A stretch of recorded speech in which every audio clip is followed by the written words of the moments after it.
بسم اللہ الرحمن الرحیم. سیکنڈ ایئر کلاس لیکچر 12 آج ہم ڈسکس کریں گے. جی اقبال کی شاعری کے ذریعے مسلمان جو ہیں خواب غفلت سے جاگے اور ان کی زندگی میں کچھ تبدیلیاں رونما ہوئیں. تو اقبال نے ان سے کہا کہ چلنے والے نکل گئے ہیں جو ٹھہرے ذرا کچل گئے، کہ ثابت قدم رہیں گے تو انشاءاللہ اللہ تعالیٰ ہمیں کامیاب کرے گا.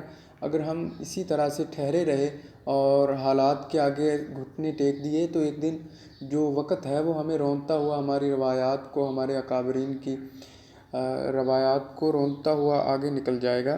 تو انہوں نے کہا کہ اپنے رہنماؤں کی پکار سنی مسلمانوں نے، اور ریڈنگ آپ خود کیجیے گا، میں آپ کو تشریح بتا دیتا ہوں کہ انہوں نے اپنے جو ہے لیڈروں کی، اپنے شعراء کی باتیں سنی اور ان میں کچھ تبدیلیاں ضرور رونما ہوئیں.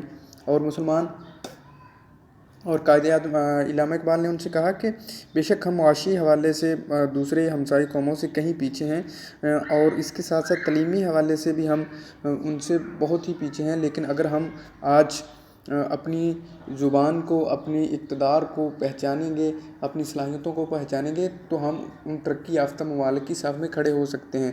انہی کے باوجود انحطاط کا مطلب ہوتا ہے زوال پذیر ہونا. ٹھیک ہے جی.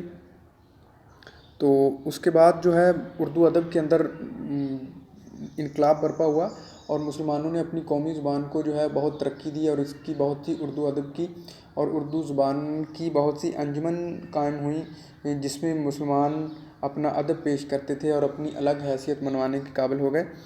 تو اسی حوالے سے ایک تو اردو ادب میں اور صحافت میں اضافہ ہوا، اور اخبارات کے ذریعے، رسائل کے ذریعے مسلمانوں نے گھر گھر یہ پیغام پہنچا دیا کہ مسلمان دوسروں سے علیحدہ قوم ہے. اور یہ اب بات اظہر من الشمس، یعنی اس کے بعد سورج کی طرح عیاں روشن ہو چکی تھی کہ اب جو ہے مسلمان اگر ترقی یافتہ ممالک کی صف میں ابھی نہیں کھڑے، لیکن جب بھی کوئی قوم ترقی کرے گی تو یہ کسی سے پیچھے نہیں ہٹیں گے.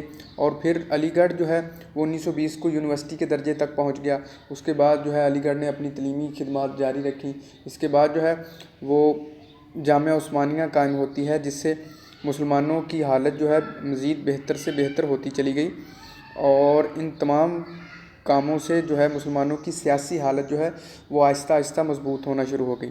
اگلے پیرے میں کہ مسلمانان ہند کی جدید سیاسی زندگی کی داستان یہ ہے کہ انڈین نیشنل کانگریس کے قیام کے بعد وہ سر سید علی گڑھ میں مسلمانوں کی سیاسی حقوق کے تحفظ کے لیے قدم اٹھایا، لیکن بالعموم ان کی قومی سیاست یہی تھی کہ مسلمان ملکی سیاست سے الگ تھلگ رہیں اور پہلے مغربی علوم کے حصول سے اپنی قوم کی حالت کو درست اور مضبوط کر لیں.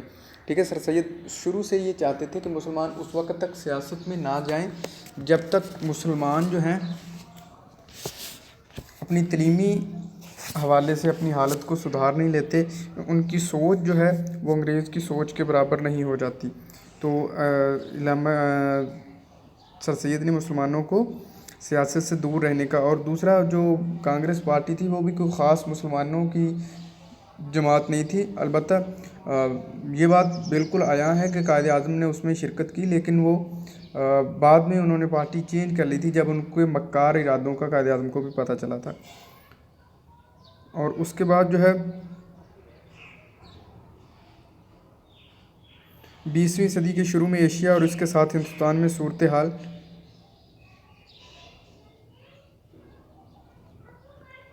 درگو ہونے لگی. تو جاپان کی فتح سے ہندوؤں میں جذبہ قومیت ابھرا اور انہوں نے تقسیم بنگال کے خلاف 1905 میں ایک زبردست تحریک چلائی. ٹھیک ہے جی. تقسیم بنگال یعنی وہ بہت بڑا صوبہ تھا جو اس میں مسلمانوں نے جو ہے اپنا حصہ ڈالا اور کہا کہ ہمارا صوبہ جو ہے اس میں اسے علیحدہ کیا جائے. اور اس کے بعد جو ہے اردو ہندی جھگڑے کے سلسلے میں یورپی حکومت نے علی گڑھ کے تعلیمی ادارے کو اس نیم سیاسی مسئلے میں دخل دینے سے حتماً روک دیا. اس نے کہا کہ ظاہر سی بات ہے علی گڑھ ادارہ جو ہے اس کے ذریعے سے مسلمانوں کی حالت میں بہت تبدیلیاں آئی تھیں. مسلمانوں میں جو سیاسی بیداری تھی، تعلیمی بیداری تھی، وہ علی گڑھ کی بدولت آئی تھی. سر سید کو اس کا سارے کا سارا کریڈٹ جاتا ہے. تو انگریز کیونکہ سمجھدار تھا، اس نے کہا کہ یہ علی گڑھ جو ہے نا یہ کسی بھی طریقے سے کسی معاملے میں انٹرفیئر نہیں کرے گا. تو اس کی وجہ سے مسلمانوں کے لیے اور بھی ضروری ہو گیا کہ وہ اپنی مدنی اور سیاسی حقوق کی حفاظت کے لیے ایک سیاسی جماعت کی بنیاد رکھیں، ٹھیک ہے۔ اب جو دور شروع ہوتا ہے وہ مسلم لیگ کے قیام کا دور شروع ہوتا ہے۔ تو اسی میں 1906 میں مسلم لیگ قائم ہوئی اور 1909 کی اصلاحات میں مسلمانوں نے جداگانہ انتخابات کا اہم حق حاصل کر لیا، یعنی جیسی جماعت حاصل ہوئی ہے اور صرف 3 سال کی کڑی محنت کے بعد مسلمانوں نے اپنی الگ حیثیت منوانی اور علیحدہ انتخابات کا حق جو ہے وہ حاصل کر لیا، جو اس سے پہلے بالکل جو ہے مسلمانوں کو حاصل نہ تھا۔ پھر تقسیم بنگال کی تنسیق 1911 اور جنگ بلقان و طرابلس سے جب مسلمانوں کو یقین ہو گیا کہ ان کی قومی اور بین الاقوامی حکومتیں برطانیہ کے ہاتھ میں محفوظ نہیں، یعنی اب مسلمانوں کو پتہ چل گیا تھا، ٹھیک ہے، کہ مسلمان جو ہیں وہ انگریزوں کے سہارے نہیں رہ سکتے، ٹھیک ہے جی۔